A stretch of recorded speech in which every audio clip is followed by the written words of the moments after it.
All right, chapter 4. Again, I looked up and saw all the oppression that was taking place under the sun. I saw the tears of the oppressed, and they have no comforter. The power was on the side of the oppressors, and they have no comforter. And I declared that the dead, who have already died, are happier than the living, who are still alive. But better than both is he who has not yet been, who has not seen the evil that is done under the sun. And I saw all the labor and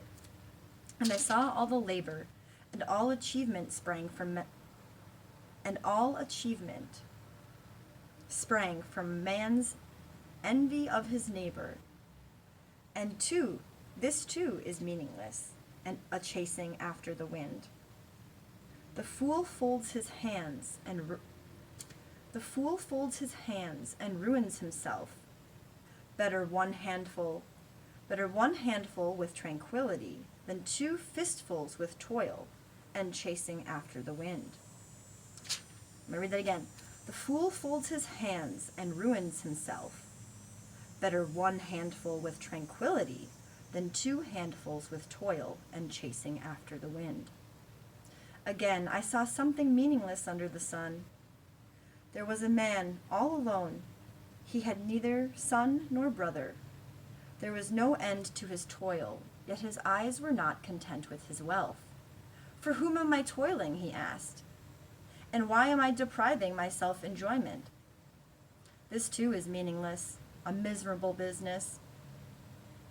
2 are better than 1, because they have a good return for their work. If one falls down, his friend can help him up, but pity the man who falls and has no one to help him up. If 2 lie down together, they will keep warm. But how can one keep warm alone? Though one may be overpowered, 2 can defend themselves. A cord of 3 strands is not quickly broken. Better a poor but wise youth than an old but foolish king who no longer knows how to take warning. The youth may have come from prison to the kingship, or he may have been born in poverty within his kingdom. I saw that all who lived and walked under the sun followed the youth,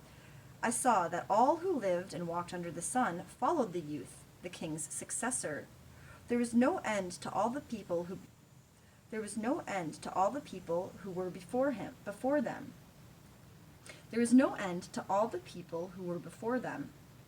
But those people who came later were not pleased with the successor. This too is meaningless and chasing after wind.